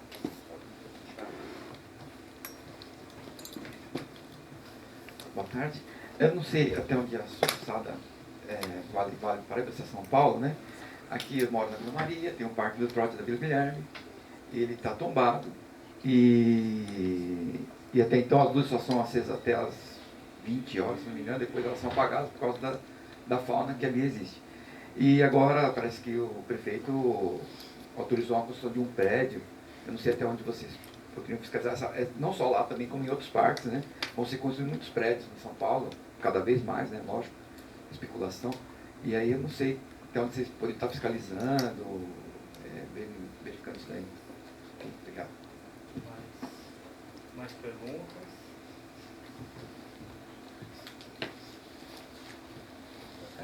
Boa tarde. Assim como em São Roque, Dr. Laerte, a gente, assim como em São José, Caçapava, que teve um aeroporto, em São Roque está sendo construído um também, né? Um aeroporto bem grande, uma pista do tamanho de Guarulhos, aproximadamente, né? Então, lá também a obra ficou embargada aproximadamente 1 ano por causa desses problemas ambientais, né? Que creio que não tenha sido feito um estudo prévio, né? Dos aspectos ambientais. Então, me parece que eles adquiriram uma área e essa área eles vão fazer replantar essa área toda como se fosse uma compensação. Mas eu não sei até que ponto que isso é acompanhado pelo Ministério Público, né? Eu tenho um certo contato com o Ministério Público lá, mas assim, eu não sei até que ponto, porque ele já entra em outro município também, então é um pouco complicado, né? E o que eu queria perguntar também, a gente tem uma grande dificuldade com relação aos locais de abate clandestino de animais, tá? O que acontece? Lá no município, muitas vezes a gente recebe denúncias, a gente até fiscaliza, Só que não tem como a gente agir, porque se a gente aciona o Ministério Público, eles vão falar o seguinte: aonde que a gente leva esses animais, né? Então, por exemplo, tem um caso lá que tem 40 porcos. Se eu chegar lá, eles vão falar para onde a gente leva, ou eles vão sacrificar os 40 animais, 40 porcos. Criador clandestino de cães, né, de raça, também acontece muito, e situações precárias, né? Então a gente formou agora no início do ano um conselho municipal que vai dar condições da gente atuar com maior abrangência, mas mesmo assim a problemática fica na questão como que o poder público pode ajudar as entidades, as associações, de forma que a gente possa estar atuando, porque chega uma hora que a gente fica abarrotado de animais, e quem passa a ser o causador de maus tratos é a gente, porque a gente não dá condições de sustentar todos os animais com um recurso próprio, né? Então essa problemática que eu queria trazer, e se existe algum caminho que a gente pode percorrer para que isso não leve problemas para os animais, ainda mais, né? O caso do rodeio, que a gente de vez em quando conversa, entrando na filosofia, né, que foi passada, como que isso pode vir a se tornar leis também bem consistentes, de forma que a gente possa proteger ainda mais, né, não só a fauna, mas a flora também. Precisa ter um viés entre uma parceria entre as instituições educacionais e o poder público também, justamente para estar unindo essa forma de pensamento e constituir uma base sólida na educação, e também a formulação de leis mais rigorosas e consistentes, tá? Mais alguém? Tenho mais de uma pergunta, mas eu vou fazer todas de uma vez. Primeiro é para a Luana. Eu não sei se eu entendi direito, mas pelo que me pareceu, essa negação do conhecimento para preservar o extermínio, aplicando para o que eu vejo dos direitos animais, ou para a evolução do movimento dos direitos animais, me parece que ele é bastante focado em educação, em persuasão e em convencimento. E pela sua fala, me parece que tem uma questão aí também que é de poder, não é só persuasão e convencimento. E eu queria saber qual que é a sua opinião sobre isso, né, que é uma coisa que eu já vinha pensando há um tempo. E outras duas perguntas para o Laerte. Aí mais um pouquinho na questão jurídica, sobre a declaração dos direitos dos animais, né? Sobre o estatuto jurídico, qual seria a natureza jurídica, na verdade, dessa declaração, porque pelo que eu vi é sim uma carta de interesse, né? Na verdade não é efetivamente um documento, mas até que ponto, se aquilo não foi ratificado, emitido, e eu já vi em algumas decisões, inclusive em uma no TJ de São Paulo, em que se reconheceu os interesses de dignidade do próprio animal e se citou aquilo como fonte. Então, em que medida aquilo não seria incrementado, talvez, ou validado pela comunidade jurídica aos poucos? E uma outra pergunta é sobre o decreto de 34. Não, mas espera, eu vou formular melhor essa. Então, Só ligar. tá bom. Quer então? Não, só isso. Já, tá bom. Eu venho. Queria só aproveitar e colocar mais duas coisinhas aqui, para a gente já fazer um blocão, né? Primeiro, a diferenciação entre maus tratos e abusos, né? Me chamou bastante atenção que a ideia de maus tratos não convenceu, e a ideia de abuso convenceu, né? Queria ouvir mais sobre isso. E qual é a estratégia para convencer os proprietários rurais a averbarem a reserva legal além da APP, né? Já que não existe, salvo engano, já que não existe obrigação legal de fazê-lo, né? Qual que é a estratégia de convencimento, que tipo de incentivo que é dado para que eles façam algo que não é obrigatório pela lei, né? E também queria perguntar para a Luanda, se a hipótese for a hipótese da neurose, né? Eu sei, mas não quero saber disso, né? Como como tratar, né, essa neurose coletiva, né, já que o N da neurose e o N do normal são o mesmo, né? Como é que a gente faz, né? E eu queria ouvir você falar um pouquinho mais sobre linguagem como fraturadora de mundos versus linguagem como expansão do mundo.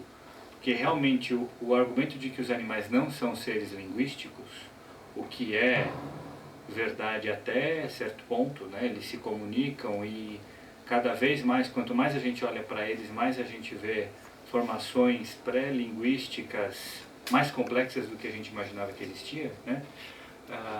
Essa questão da linguagem é muito forte, né? Como é que a gente pode usar a linguagem como expansão do mundo e não como fraturadora de mundo? Você quer? Eu lembrei. Na verdade é o seguinte, no decreto de 34, aquele que primeiro do Vargas que falava sobre direitos dos animais, tinha uma extensa lista sobre algumas proteções aos animais. Na Lei 9.605, você tem uma vedação aos maus tratos, mas não existe uma definição de maus tratos. Então, em tese, isso seria uma coisa mais geral e abrangente, mas algumas práticas acabaram ficando, não de fora, porque efetivamente ela não define, mas na prática, por exemplo, o foie gras. Se você olhar para a Lei de 34, ele fala que alimentar mecanicamente constitui maus tratos. E aqui existe essa briga jurídica para o foie gras.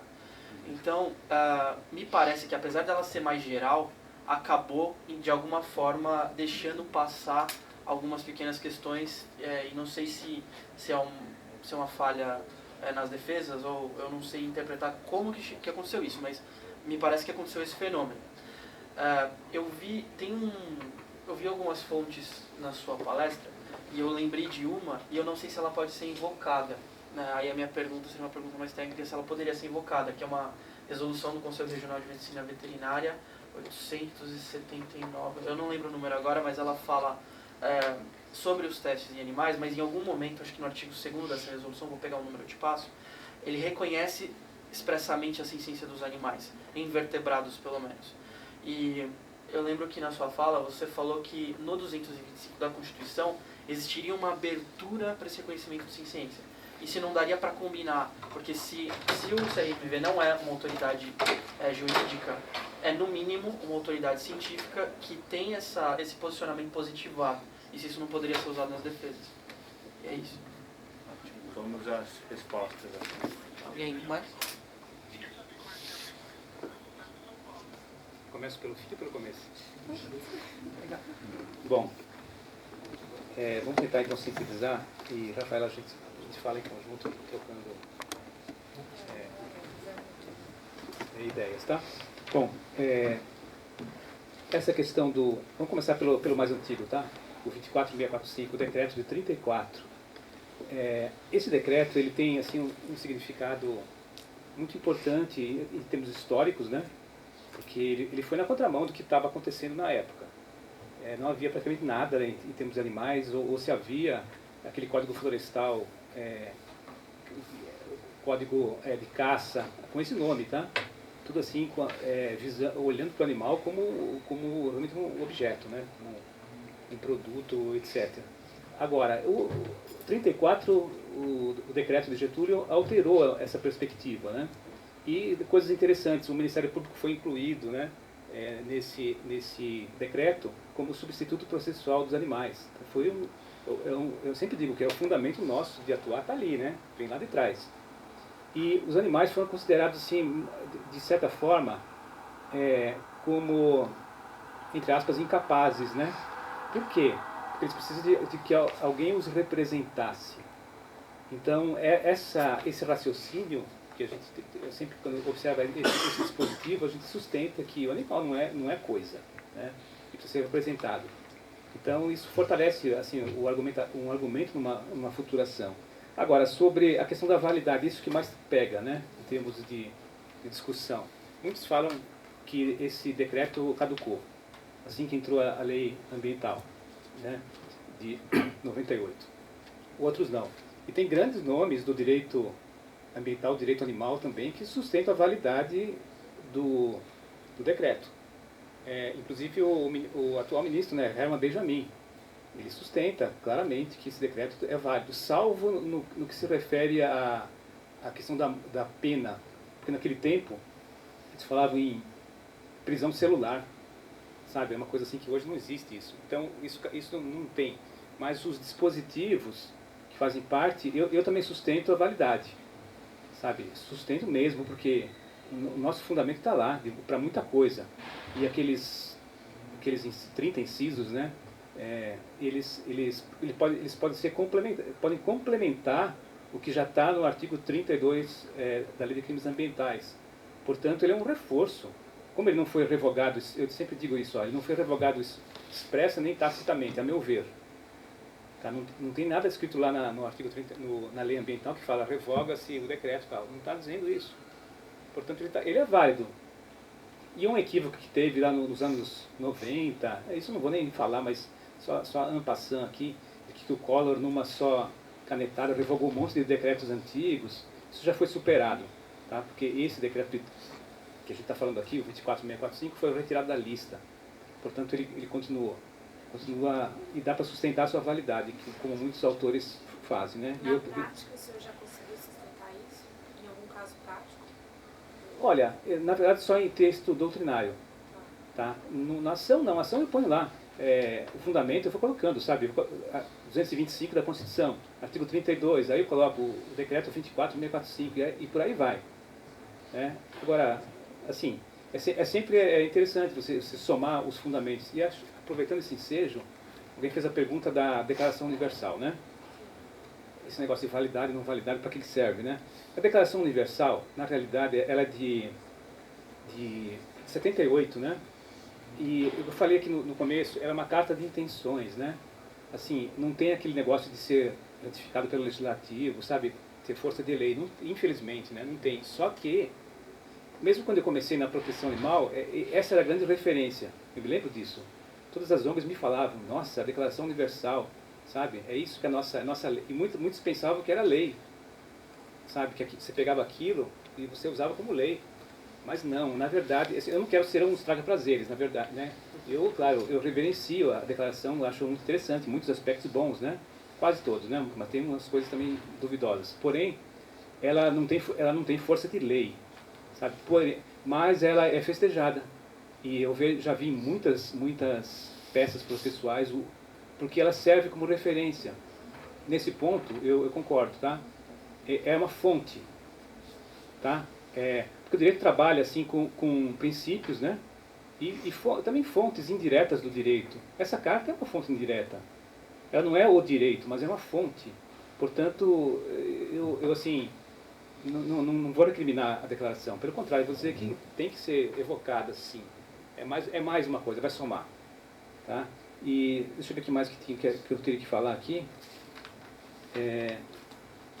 A questão a própria, falar em somar, né, resolução, né, do Conselho Regional e o artigo 225. Eu sempre vejo paralelos possíveis, tá? Quando você fala em defesa animal, parte do princípio constitucional anti-crueldade, né, da sensibilidade do animal ali reconhecida, porque não pode sofrer crueldade.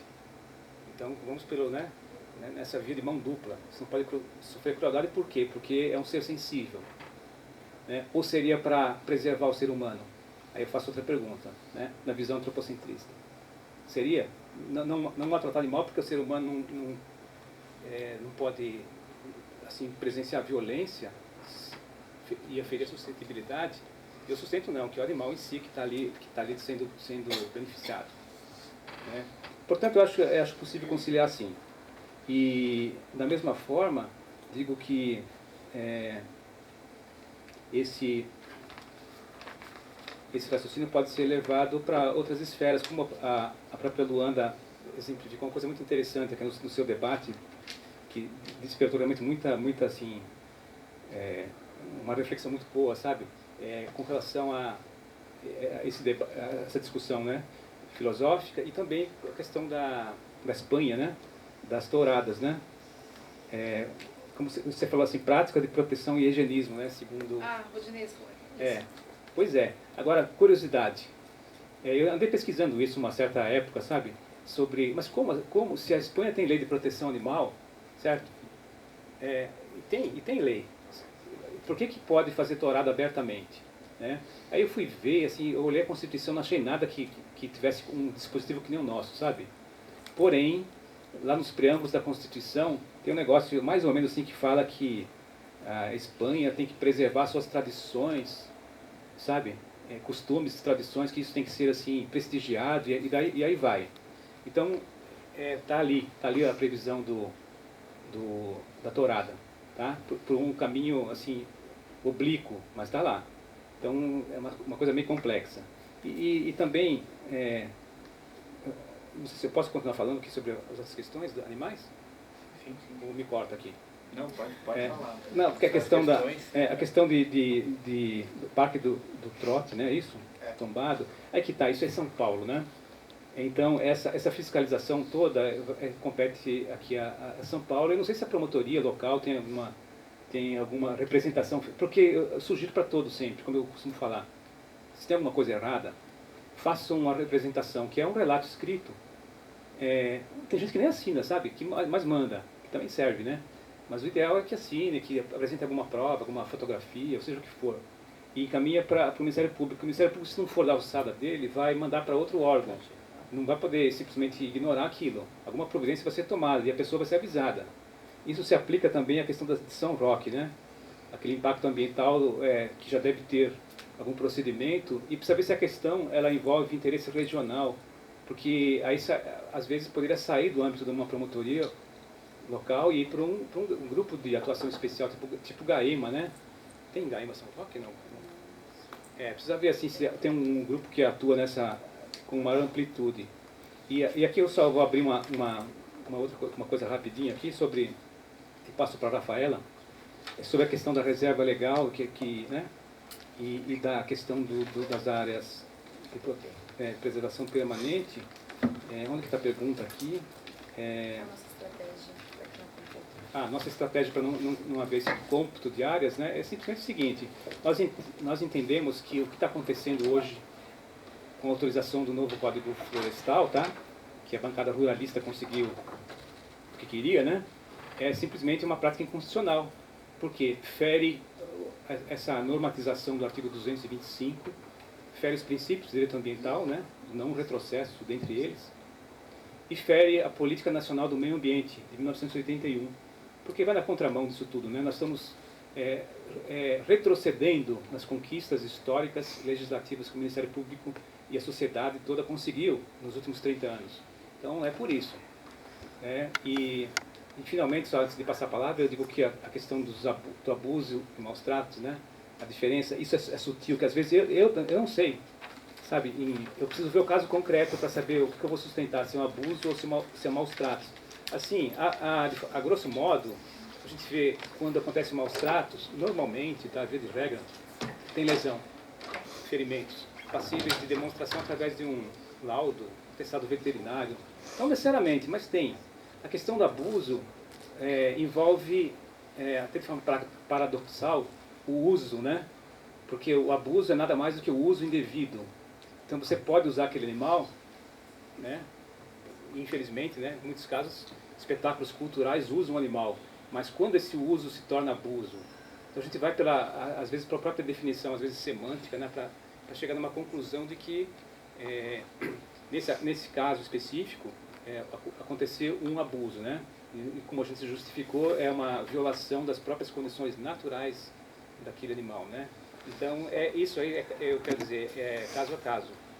Em regra, eu acho que a questão de lesões ajuda muito para diferenciar. Mas voltando à reserva legal... As carroças também, né? É um abuso que com o tempo leva os maus tratos. Carroça é perfeito, porque tem uma questão cultural envolvida, né? Que ainda não foi superada em muitos lugares. E eles falam, não, mas eu posso usar, né? Isso é um uso cultural, tradicional, eles falam, né? Toda a família sempre fez isso, agora não pode mais, né? Mas vejam, de fato, gera abuso facilmente. O Camaleão teve um problema lá, recentemente. Sim. Além do aspecto jurídico, né, que envolve a gente se basear nessas ADIs, que são ações diretas de inconstitucionalidade, que tecnicamente já restou comprovado que essas áreas de APP, como eu expliquei na apresentação, que são áreas ripárias ou com declividade acentuada ou áreas de altitude, elas não têm não contemplam a mesma biodiversidade, o ecossistema de áreas planas e distantes das áreas ripárias.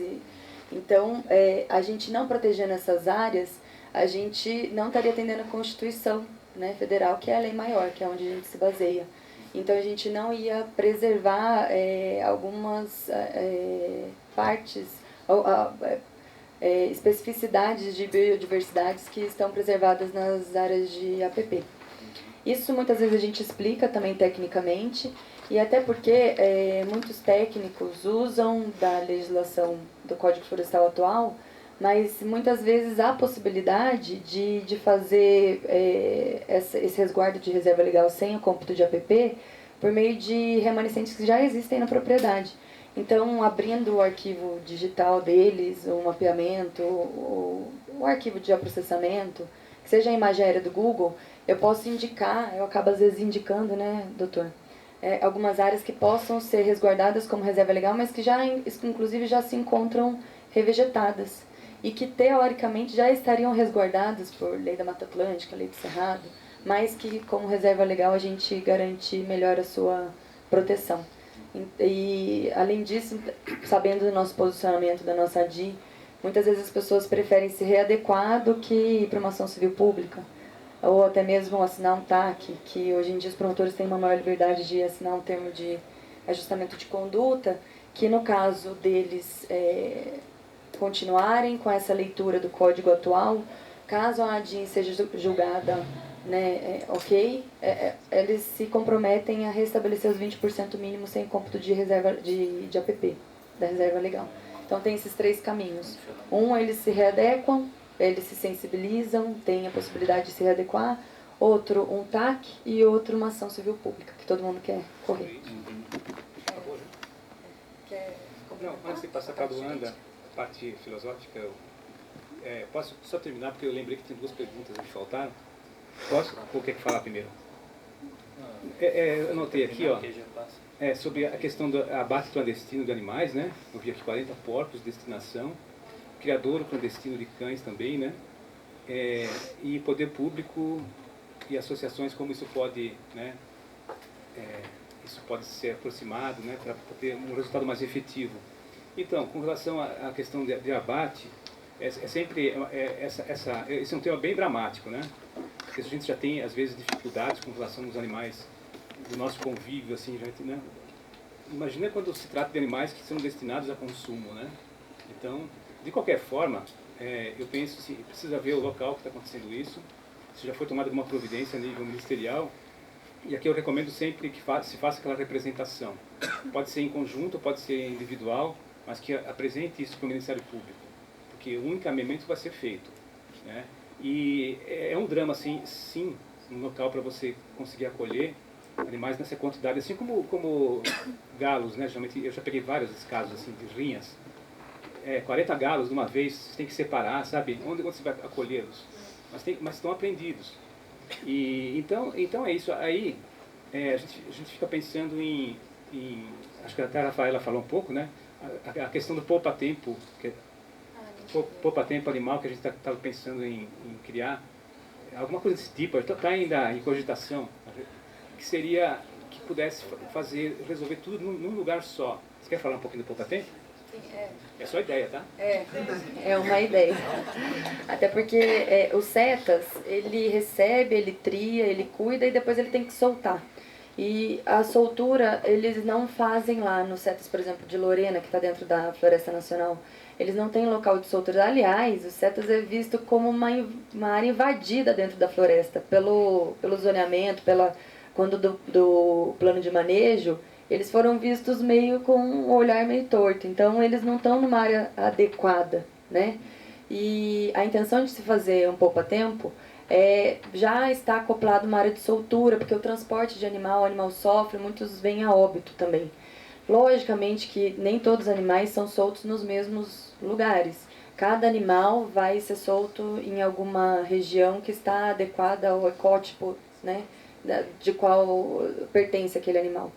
Então, o que a gente pensa é fazer mais uma estrutura de apoio na nossa região, mas que já tenha uma área de soltura que contemple pelo menos a maioria do perfil dos animais acolhidos. E última coisa eu falo.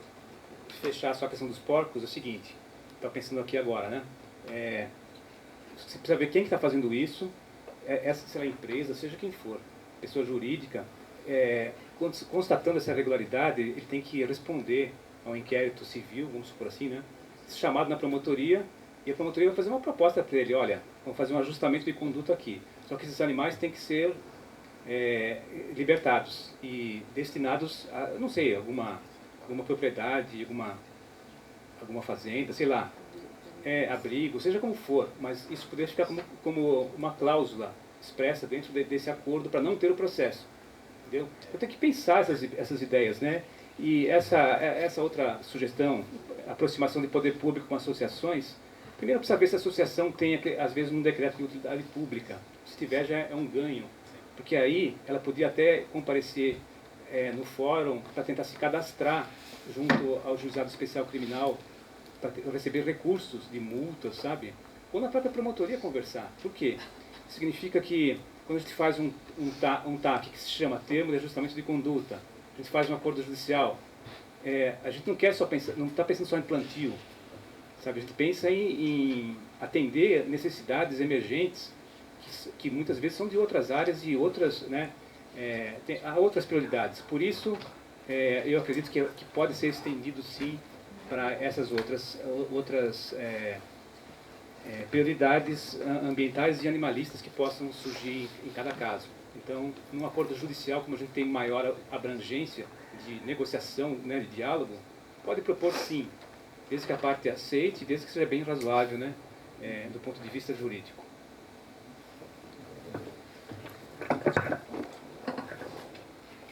Eu vou acho que fazer uma resposta assim que vai e vem, né? Porque acho que todas as questões que foram dirigidas à minha apresentação, acho que todas dialogam bastante. Bom, com relação a gente não tem uma palavra que define animais, né? Entrando acho que tem alguma coisa que escapa mesmo. Porque nunca vai ter uma palavra que defina o que é um animal, o que é um humano, né, o que é qualquer coisa, né, que exista, que se manifeste. Né? Então, eu diria que quando você fala assim, né, da nomeação não humanos, né, ainda o critério ser humano, bem, realmente essa é uma questão. Né? E acho que todo o desenvolvimento que a gente for fazendo sobre a filosofia, né, de, sei lá, vou usar agora um termo de libertação, né, do desescravização, né, dessubjugação dos animais, precisa estar submetido a uma crítica imanente. Né? Porque senão a gente encontra um autor e já diz que os animais não podem, tananá, nós temos o dever, tananá, e a gente se fecha nisso e tá bom. Né? Então é uma crítica imanente dentro do movimento para a gente continuar expandindo os territórios, né, para a criação de outros mundos mesmo. Né? E uma coisa que eu usei aqui, o termo linguagem, eu acho que é importante destacar, e eu acho que na apresentação eu poderia ter feito isso, eu uso aqui a palavra linguagem no sentido psicanalítico, que não significa, não é a mesma coisa que fala, não é a mesma coisa que comunicação ou linguística. A linguagem enquanto essa malha de estruturação compartilhada, né, entre as pessoas, né, compartilhando códigos e sentidos pelo via do campo simbólico e imaginário. Tá? Quando, Carlos, você fala da questão do furo, não, eu que escrevi, você não falou do furo, você falou da linguagem como passagem da linguagem fraturadora, né, para uma linguagem fraturadora do mundo como expansora, né? Eu diria o seguinte, que como psicanalista, para a gente pensar uma expansão de mundo, seria necessário a gente sustentar justamente as fraturas. Né? E não uma fratura, mas várias fraturas. E tem um ponto que eu selecionei aqui da escrita do Derrida, que ele diz assim, sobre a diferenciação, né, nossa e dos animais. ele diz que não tem não existe uma oposição entre o homem e não homem. Há entre as estruturas de organização do vivo muitas fraturas, heterogeneidades, estruturas diferenciais. Então, não digo que seria preciso renunciar a identificar um próprio do homem, mas se poderia demonstrar, dedico-me isso em outros lugares, aí ele vai falar de um outro texto que ele trabalha, né? Mas, porque eu me perdi aqui, que nenhuma das características pelas quais a filosofia ou a cultura mais autorizadas acreditaram a reconhecer que esse próprio do homem é rigorosamente reservada ao que nós, os homens, chamamos de homem. Seja porque animais dispõem disso também, seja porque o homem não dispõe tão seguramente quando se pretende. Então, falar que existem fraturas entre, né, as organizações, né, dos vivos, isso já, digamos assim, faz um abalo sísmico, né, no fundamento de diferenciação e aonde a gente pisa, é onde a gente se coloca como terra firme. Isto é um humano, é isto um homem, né? E bem, então eu diria que essa questão de sustentar a fratura, ela faz uma ponte com a questão neurótica do sintoma de organização social, porque é como se houvesse um muro, né? Então o trabalho é ir fazendo furos. Acho que você tinha falado como, né? Então, e você também, né? A questão é como a gente vai fazendo os furos, né? Então parece que não dá conta só uma estrutura solar, né? Solar no sentido de que vamos conscientizar, vamos convencer. Parece que tem alguma coisa que escapa mesmo, né? Tem algumas coisas que não dá conta a gente dizer que não é correto, que não é ético. Tá, não é ético, mas e aí? Né? E aonde está o campo do desejo? Aonde está, sei lá, coisas que a gente nem sabe sobre a gente e que nós estamos sendo atravessados, né, e sendo movidos por coisas que nós não sabemos. E nesse ponto, tem uma coisa interessante aqui que o Derrida fala sobre o ser vegetariano. O Derrida, ele fala, não basta se proibir de comer carne para se tornar não carnívoro. O processo carnívoro inconsciente tem muitos outros recursos e não acredito na existência do não carnívoro em geral. Mesmo no caso daquele que acredita se contentar com pão e vinho. Mesmo que não soubéssemos disso desde sempre, e pelo menos há 2000 anos, a psicanálise nos ensinou. Os vegetarianos também podem incorporar, como todo mundo e simbolicamente, o vivo, a carne e o sangue, de homem ou de Deus. Então, eu pensei em trazer isso nesse momento, porque para a gente poder também pensar um tipo de reorganização interna e de mundo, né, coletivo, a gente precisa acrescentar nossas tripas também, né? E o Freud tem um momento bem interessante quando ele vai falar do processo de educação. Fala, bom, seria bom, assim, imagina assim, os alunos vão sair de férias, vão para um lugar, vão tipo para o Alasca, né? E os professores dão rotas de mapas de bosques, né? E eles vão preparar suas malas com regatas, né? Como se fossem para um lugar tranquilamente, assim, num certo verão, né? Ele fala, bom, isso é o ideal, né? Seria maravilhoso, né? Isso é o que a gente gostaria que fosse, mas não é isso. Então, o melhor é a gente poder trabalhar realmente, não, para os Alpes que vai, né? Vai estar frio, é isso, né? Então, a gente conseguir separar como as coisas deveriam ser, e aí, nesse sentido, eu acho que é uma discussão importante para trazer para o campo do direito, né? Porque não vai bastar dizer que não é ético, né? Ou que nós devemos tal coisa, né?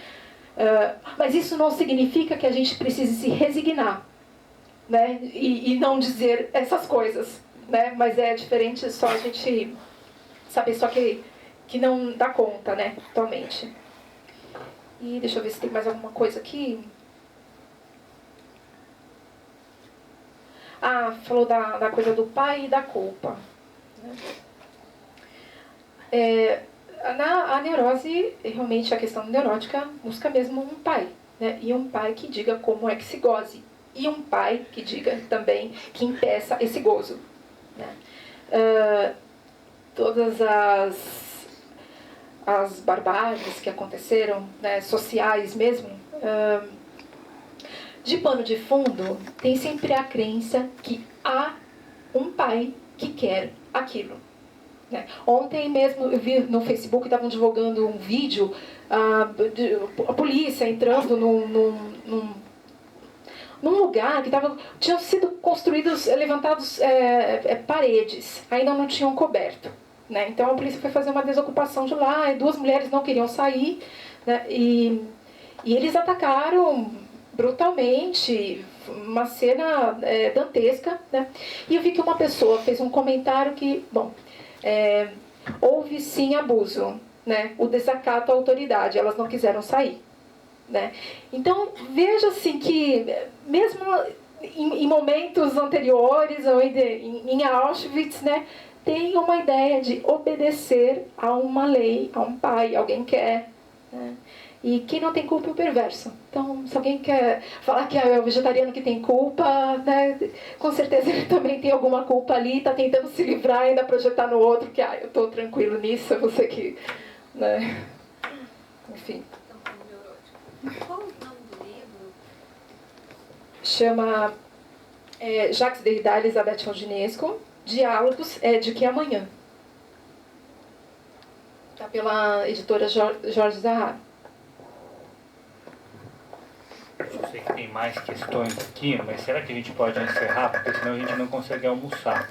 O Panda fecha às 3 e bem antes disso já não tem mais reposição lá no único restaurante vegano aqui da região. Então, se pudermos fazer as questões aqui pessoalmente, né, enquanto a gente se encaminha para lá, pode ser? Sim. Pode ser? Acho que é melhor, porque senão a gente acaba atrasando tudo. Obrigado, gente. Obrigado a todos os palestrantes.